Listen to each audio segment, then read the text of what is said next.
We have a very dynamic program today to conclude the summit, and we're going to start this morning by talking about the influence of St. Augustine, which you can see in every aspect of Villanova.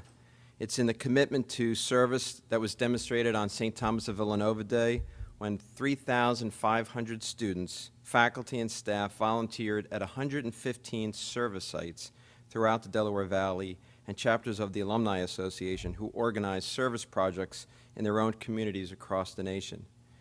It was observed in the sense of community that is felt by all when they set foot on Villanova's campus. And perhaps most importantly, as it relates to this summit, the university's commitment to developing ethical and effective leaders is probably its greatest demonstration of its commitment and the influence of St. Augustine. Today, we have a much greater understanding and appreciation of the teachings of St. Augustine and the importance of veritas, unitas, and caritas. And so I'm happy this morning to introduce to you our first speaker, Father Gary McCloskey, who will offer an Augustinian perspective on leadership. Father McCloskey is a member of the University Board of Trustees, and he is the Executive Director of the Way of Life Center. So please join me in welcoming Father Gary McCloskey, class of 1973.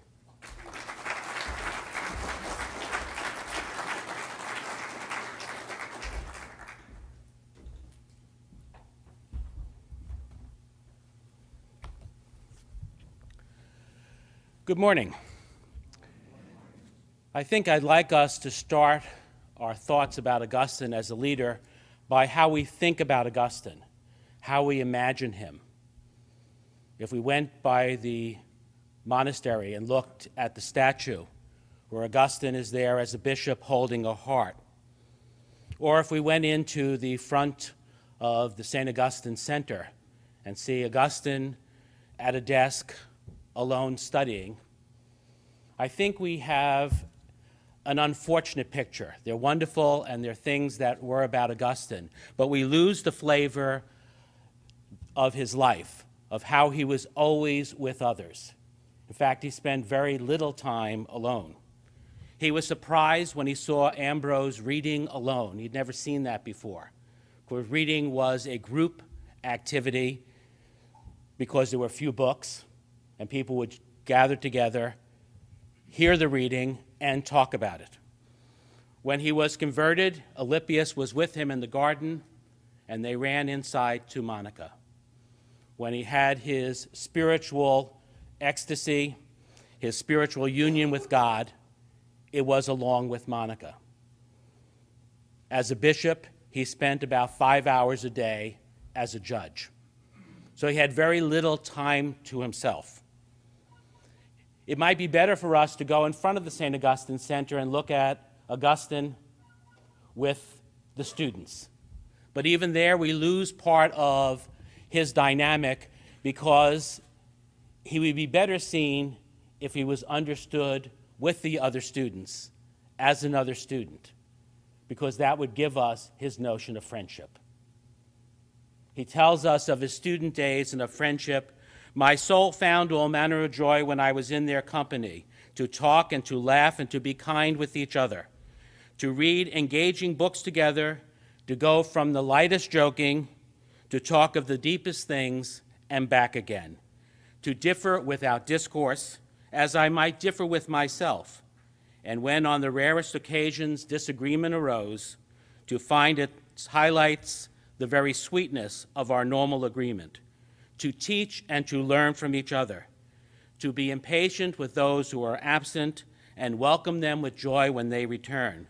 These and similar things emanating from our hearts as we gave and received affection, shown in our faces, in our voices, in our eyes, and in 1,000 other gratifying ways, ignited a flame which fused our very souls together and made the many of us one. Made the many of us one. E pluribus unum. But in unum or unitas, in the university's motto, I think the Latin doesn't help us. It keeps it distant.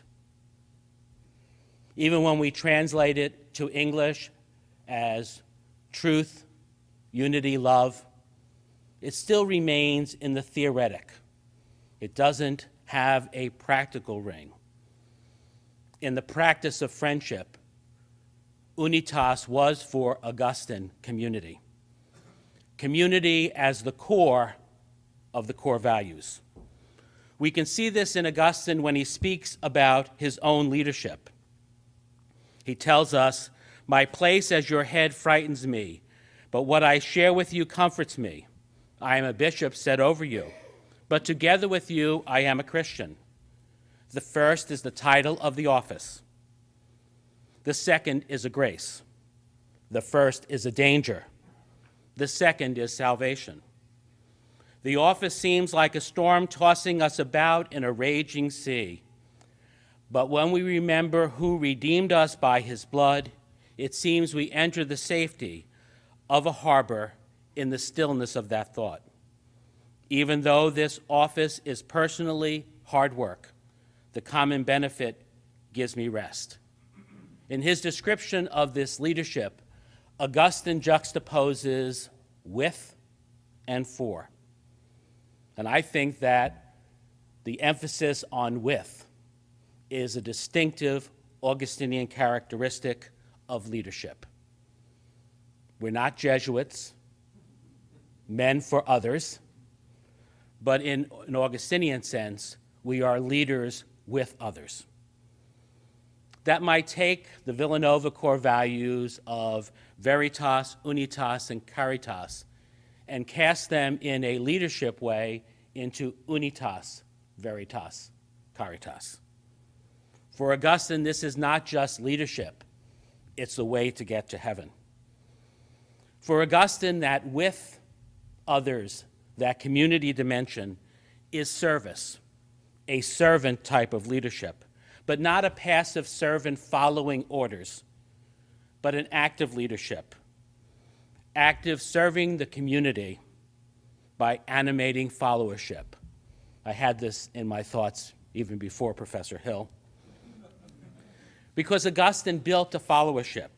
We have 5 million words from a bishop of a backwoods North African town from the 4th and 5th century. When the Augustinians were founded in 1244, we became heirs to already over 800 years of Augustine's followers who had carried those 5 million words from a lower middle class African town to the libraries of the emerging universities of Europe. We're still finding his writings. Just this past year, a small group of writings were found sewn into a larger manuscript. Maybe some followers wanted to save those fragments and sewed them into a document that they knew people would keep, rather than losing some small pieces.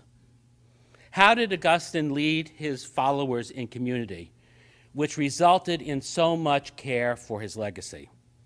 One of the images he uses for building community is deer. Love empowers us, he says, to support one another in carrying our burdens.